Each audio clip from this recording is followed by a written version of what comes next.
Hello everyone, welcome সবাইকে আমার আরও একটি ভিডিওতে। তো আমরা আজ চলে যাচ্ছিলাম গঙ্গা স্নান করতে। আর কারণটা হলো আমাদের জ্যাঠার বাড়ি ছিল কালী পুজো। আর কালী পুজোতে তোমরা সবাই জানো যে গঙ্গা স্নানে সবাই যায়। তাই আমরা সবাই চলে গেছিলাম গঙ্গা স্নানের জন্য। যে পৌঁছে গেছি জ্যাঠাদের বাড়িতে। আর এই যে হলেন আমার দাদার মেয়ে, এরা আগে আগে গাড়িতে উঠে বসে রয়েছে। এদিকে আমি আর মা রাস্তায় দাঁড়িয়ে রয়েছি। তারপর উঠে পড়লাম গাড়িতে। এদিকে এর দেখা দেখি ছোটটাও ভিক্টরি সাইন করার জন্য চেষ্টা করছে, বাট হচ্ছে না। আর এনার তো সেই মজা। চলো আমরা যেতে থাকি। তারপর এসে আবার সব কিছু গোছাতে হবে, যেহেতু আমিও পুজো করছি। আসলে আমার পুজো করতে খুবই ভালো লাগে। বাড়িতে যতগুলো পুজো হয় আমি প্রত্যেকটা করার চেষ্টা করি যদি কোনো প্রবলেম না থাকে। তারপর আমরা পৌঁছে গেছিলাম গঙ্গা। কি সুন্দর লাগে এই দৃশ্যটা। আমার নদী সমুদ্র বরাবরেরই প্রিয়, কিন্তু আবার ভয়ও লাগে। আর জলেই আমার ভয়টা বেশি। তারপর হয়ে গেছিল আমার স্নান করা। মা সব কিছু ধুয়ে গোছাচ্ছে আর কি। আর আমি এদিকে চারিদিকের দৃশ্য দেখছিলাম। আসলে নদীর পাড়, নদী এগুলো আমার খুবই প্রিয়। দেখে আমার একটা কথা মনে পড়ে গেল। আমি যখন আমার মাসি বাড়ি যেতাম মুর্শিদাবাদ, সেখানে পদ্মা নদীর পাড়ে গিয়ে আমি রোজ বিকেলে বসতাম। যাই হোক, এখানে আমি তিলক কেটে নিচ্ছিলাম। আর তিলকটা আমার বৌদি পরিয়ে দিচ্ছিল আমাকে। আর ওদিকে মা মেজমাও স্নান সেরে তিলক তিলক পরে তারপরে আমরা আবার বেরোবো বাড়ির উদ্দেশ্যে। হ্যালো, কেমন লাগছে আমাকে তিলক পরে তোমরা সবাই কমেন্টে জানিও। কি আমরা এখন বাড়ির দিকে রওনা হচ্ছি। বাড়িতে গিয়ে আবার সব কিছু গোছাতে হবে, অনেক কাজ পড়ে রয়েছে। তারপর বাড়ি এসে আমি মেজমাদের বাড়িতে যাচ্ছিলাম। যেতে যেতে এই মিষ্টি সুন্দরী মুখে পড়লো, আদর করে দিচ্ছি। আর ও তো একদম আরামে মুখভঙ্গি করছে, তোমরা দেখতেই পারছো। কি কিউট, তাই না? তারপর এখানে সবাই বসে গেছিল ফুলের মালা গাঁথতে, জবা ফুল, গাঁদা ফুল, তারপরে আকন্দ ফুল। তারপর আমি পুজোর জন্য ধান আনতে চলে গেছিলাম। এদিকে নাড়ু হবে, আর এদিকে রজনীগন্ধা ফুলের মালা গাঁথা হচ্ছে। তারপর ঠাকুর চলে এসেছিল, আর সেটারই বরণ করার জন্য বৌদি মেজমা সবাই প্রস্তুতি নিচ্ছে। একটু পরে ঠাকুর মশাই চলে আসবে, তারপরই পুজোতে বসা, মানে সবাই বসবে পুজোতে। এখনও অনেক কিছু গোছানো বাকি রয়েছে। এদিকে আলো কম, এদিকে লাইট লাগানো হয়নি বলে ভিডিওটা ঠিক পরিষ্কারভাবে বোঝা যাচ্ছে না। যাই হোক,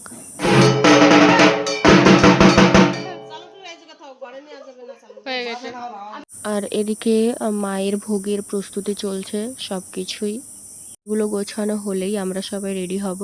আর এদিকে শুভঙ্কর দাদা দেখছে সব কিছু ঠিকঠাক আছে কিনা ঠাকুরের। আর এই ছোট্ট মামনি তো ঢাক বাজানোর জন্য ব্যস্ত, এদিক ওদিক ঘুরে ঘুরে ঢাক বাজাচ্ছে। আসলে পুজো বা কোনো অনুষ্ঠান বাড়িতে বাচ্চারা বা বাচ্চাদের নিয়েই তো সব কিছু মজা হয়। মণ্ডপে হচ্ছে ঠাকুর বসানোর প্রস্তুতি চলছে, যেহেতু এটা মানসিক পুজো, মানসা ছিল, তো সেটারই হচ্ছে পুজো, তাও আবার জোড়া কালীর। এখানে একটা লাইট লাগায়নি, তার জন্য ভিডিওটা পুরো অন্ধকার অন্ধকার আসছে। যাই হোক, আমি সেভাবে নেওয়ার চেষ্টা করেছি। এদিকে সবাই ঢাক বাজাচ্ছে।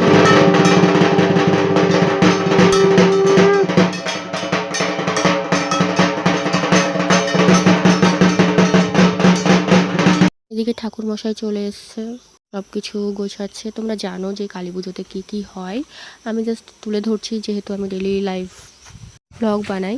এদিকে আমি হয়ে গেছিলাম রেডি, লাল পাড় সাদা শাড়ি, আর কানে যে ঝুমকো সেটা নিজের হাতেরই বানানো, আর হাতে যে চুড়িটা সেটাও নিজেই বানিয়েছি। আসলে আমাদের একটা ছোট্ট বিজনেস আছে যার নাম ত্রয়ী সাজ। সেখানে সমস্ত রকম হ্যান্ডমেড জুয়েলারি পাওয়া যায়, তোমরা চাইলে আমায় ডিএম করতে পারো। ফাইনালি আমি হয়ে গেছিলাম রেডি, কেমন লাগছে জানিও। এদিকে বসে পড়েছি পুজোতে। এইবারই একটু সকাল সকাল পুজো হচ্ছে। সকাল সকাল বলতে ওই দুপুরের মধ্যে স্টার্ট হয়েছে, আর বিকেল পর্যন্ত শেষ হয়ে যাবে বা সন্ধ্যাও হবে। বাট অন্যবার যেগুলোতে পুজো হয় সেটা মাঝরাতে শুরু হয়। সেইবারও আমি উপোস থাকতাম, কারণ আমার পুজো করতে খুব ভালো লাগে। আর উপোস করতে একদমই কষ্ট মনে হয় না, তাই আমি মন থেকে পুজোগুলো করি। ঠাকুর মশাই এখানে মাকে ফুলের মালা পরিয়ে বরণ করে নিচ্ছে।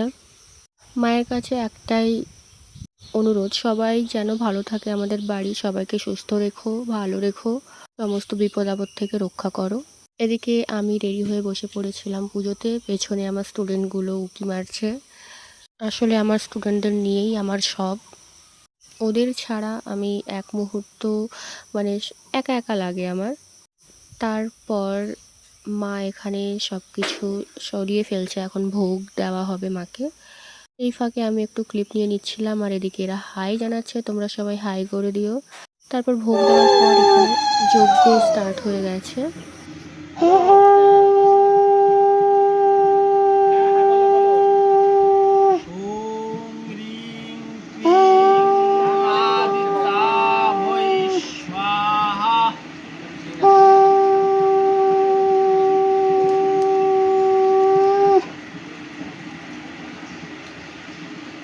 তারপর পুজো হয়ে গেল শেষ।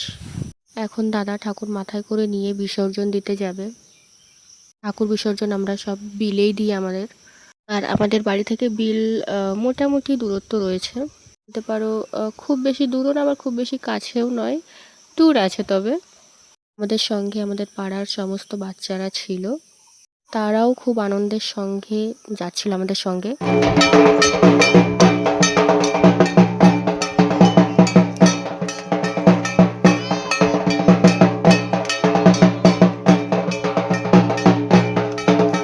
এই পুকুরে ঠাকুর বিসর্জন দেওয়া হবে, আর এদিকে ওরা পেয়ারা গাছে উঠে পড়েছে।